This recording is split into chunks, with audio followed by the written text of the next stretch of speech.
आखिर ये कपड़े धोने वाला पाउडर काम करता कैसे है? चलें आज इसके खुफिया फॉर्मूले को डिकोड करते हैं और समझते हैं कि कौन सी चीजें इसे दाग मिटाने में इतना मौसर बनाती हैं। कभी सोचा है एक ऐसा वॉशिंग पाउडर जो सख्त से सख्त दाग भी साफ कर दे लेकिन जेब पर भी भारी ना पड़े? ये कैसे मुमकिन है? बस यही वो सबसे बड़ा चैलेंज है जिसे हर फॉर्मूला बनाने वाला हल करने की कोशिश करता है। ये पूरा खेल असल में इसी बैलेंसिंग एक्ट का है। एक तरफ सफाई की ताकत को बिल्कुल टॉप पर ले जाना है और दूसरी तरफ कीमत को नीचे रखना है। एक बेहतरीन फॉर्मूला बनाने का मतलब ही इसी तवाज़न को ठीक से हासिल करना है।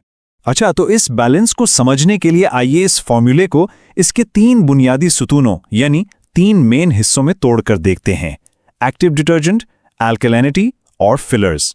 चलें एक एक करके इन सबको देखते हैं। तो सबसे पहला और सबसे अहम हिस्सा है एक्टिव डिटर्जेंट, या जिसे हम एडी कहते हैं। समझें कि ये सफाई के अमल का असल इंजन है। लेकिन ये एडी है क्या चीज? असल में ये कुछ खास केमिकल्स हैं जिन्हें एनियोनिक सर्फैक्टेंट्स कहते हैं। अब ये सर्फैक्टेंट्स बड़े दिलचस्प मॉलिक्यूल्स होते हैं। ये एक ही वक्त में तेल और पानी दोनों को पकड़ सकते हैं और बस इसी वजह से ये मैल को कपड़ों से खींचकर बाहर निकालते हैं, पानी में घुला देते हैं और झाग बनाते हैं। और उसूल बहुत सीधा सा है। फॉर्मूले में जितना ज्यादा एडी होगा, पाउडर उतनी ही ज्यादा झाग बनाएगा और जाहिर है सफाई भी उतनी ही बेहतर करेगा। तो सवाल यह है कि फॉर्मूला बनाने वाला ये एडी लाता कहां से है? उसके काफी सारे जराए हैं, जैसे कि सल्फ्यूनिक एसिड या फिर वो केमिकल जो अक्सर शैम्पू या हैंड वॉश में इस्तेमाल होते हैं, जैसे SLS और SLS। और हाँ, कभी कभी एक बेस पाउडर भी इस्तेमाल होता है जिसमें पहले से ही एडी मौजूद होता है। ठीक है, झाग तो बन गई, लेकिन क्या सिर्फ झाग ही काफी है? बिल्कुल नहीं। यहां पर आता है फार्मूले का दूसरा अहम हिस्सा, अल्कलिनिटी। इसे आप कह सकते हैं कि ये वो खामोश सिपाही है जो जिद्दी दागों से लड़ता है। अल्कलिनिटी करती क्या है? ये असल में पानी की pH लेवल को बढ़ा देती है।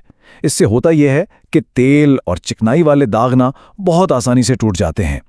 तो एक प्रीमियम क्वालिटी पाउडर में उसकी लेवल ज्यादा रखी जाती है ताकि वो सख्त से सख्त दागों को भी साफ करे, जबकि एक आम पाउडर में इसे थोड़ा कम रखा जाता है। और फॉर्मूले में अल्कलिनिटी डालने के लिए सबसे बड़ा जरिया है सोडा ऐश। इसके अलावा सोडियम सिलिकेट, बेस पाउडर और कॉस्टिक सोडा से भी अल्कलिनिटी हासिल की जाती है।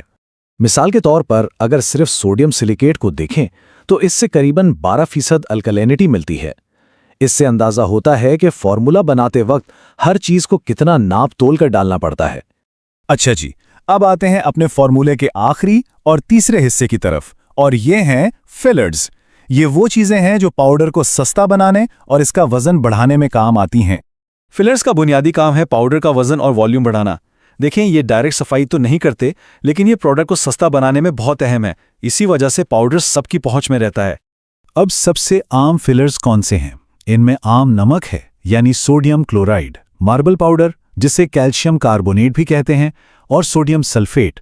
ये सब चीजें सस्ती होती हैं और पाउडर को जरूरी बल्क दे देती हैं। चलें, जो कुछ हमने अब तक समझा उसका एक छोटा सा खुलासा देख लेते हैं। एक्टिव डिटर्जेंट है झाग और सफाई के लिए, अल्कलिनिटी है जिद्दी दागों के लिए, और फिलर्स हैं वजन और कीमत को कंट्रोल करने के लिए। सिंपल। तो असल बात यह है कि एक अच्छा वॉशिंग पाउडर फॉर्मूला बनाना सिर्फ साइंस नहीं है, ये एक आर्ट भी है। सारा खेल परफॉर्मेंस और कीमत के दरमियान एक परफेक्ट बैलेंस ढूंढने का है। अच्छा, तो अमली तौर पर यह काम होता कैसे है? सबसे पहले यह तय किया जाता है कि पाउडर की क्वालिटी कैसी होगी। इसी हिसाब से एडी और अल्कलिनिटी की लेवल्स सेट होती हैं।